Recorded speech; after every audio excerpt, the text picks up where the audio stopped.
Tapi, naas, ketika jenazahnya akan dimasukkan ke bumi, jenazahnya terlempar ke atas. Para penziarah dibuat repot oleh hal ini. Untuk para ulama sepakat untuk menimbun jenazah Mustafa Kemal dengan bebatuan di bukit di Ankara.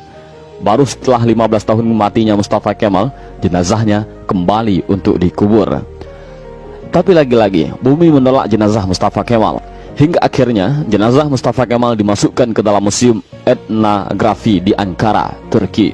Anda tahu siapa Mustafa Kemal Atatürk? Mustafa Kemal Atatürk adalah presiden penghancur Khalifah Utsmani. Dialah presiden pertama dari Republik Turki sekuler. Dialah dalang dibalik kekacauannya Khilafah Utsmani sampai Khilafah Utsmani harus runtuh pada 3 Maret 1924. Dan ketika Mustafa Kemal Atatürk berkuasa di Turki, dia menjadi diktator pertama di dalam dunia Islam. Dia memerintah dengan tangan besi. Habis semua umat Islam dalam genggaman tangannya. Tangannya berlumuran darah umat Islam yang menghendaki agar Khalifah Utsmani kembali menghiasi bumi Istanbul. Mustafa Kemal juga yang menghapus segala bentuk hukuman syariah. Dia yang menghapus hukum potong tangan bagi pencuri, hukum rajam bagi penzina, hukum qisas bagi pembunuh, lalu digantinya dengan hukum penjara.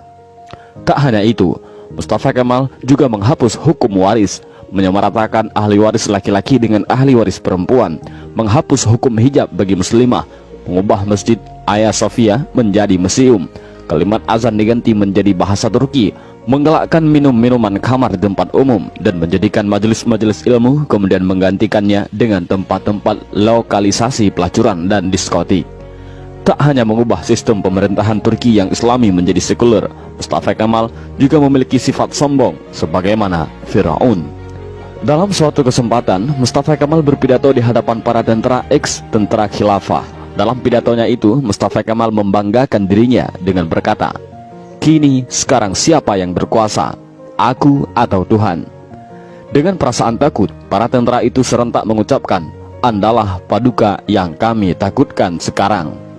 Mendengar jawaban dari para tentara itu, senyum kesombongan mengukir di bibir Mustafa Kemal.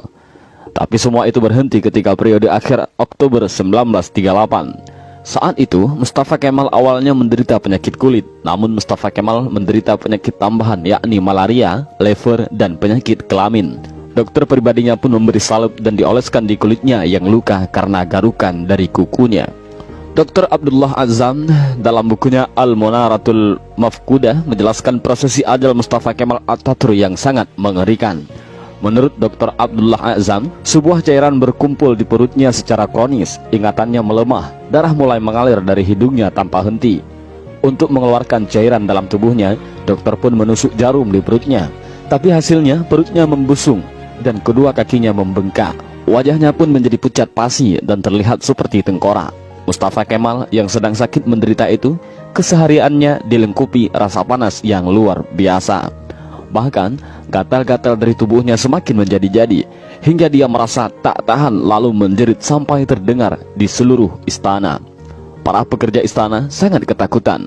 Ketika Mustafa Kemal sudah menjerit karena kesakitan, badannya yang panas hingga melebihi suhu normal membuatnya tak mau masuk istana. Dia meminta dibawa ke tengah-tengah laut untuk menurunkan suhu tubuhnya, tapi suhu tubuhnya selalu naik dan malah panas.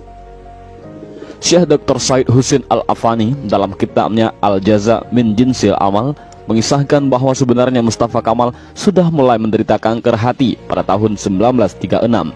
Tapi anehnya para dokter yang mendiagnosa baru mengetahui Mustafa Kemal terkena kanker hati pada tahun 1938. Dan puncaknya, pada pagi hari tanggal 10 November 1938, Mustafa Kemal dinyatakan mati oleh tim dokter. Sakratul maut yang amat mengerikan bagi pengkhianat dan penghancur Khalifah Utsmani. Bahkan ketika akan proses pemakaman pun, para ulama Turki menolak untuk menyolatkan jenazah busuk Mustafa Kemal.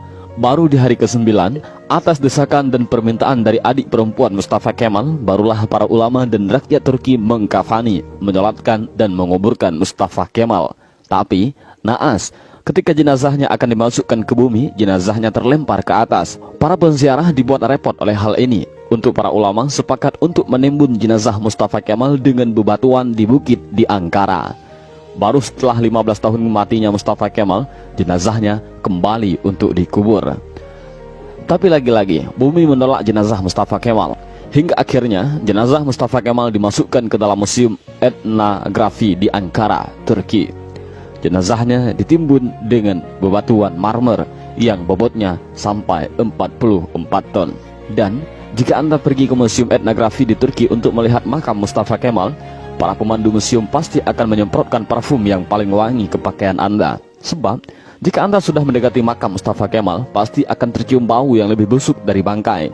Pihak museum pun mengakui jika sumber bau busuk itu bukan dari WC ataupun septic tank yang bocor, melainkan di areal makam Mustafa Kemal Atatürk. Kisah ini memberikan i'tibar, seperti kata beberapa ulama, kalau kamu benci dan mencoba menjegal khilafah, maka kamu akan melawan Allah. Lihat kematian yang mengerikan menimpa Mustafa Kemal Atatürk, si penjegal dan penghancur khilafah Utsmani. Aroma bau yang keluar dari makam Mustafa Kemal adalah cara Allah memperingatkan kepada siapa saja yang mencoba sombong dengan kekuasaannya dan melawan syariatnya, maka dia akan mendapatkan kematian yang terhina.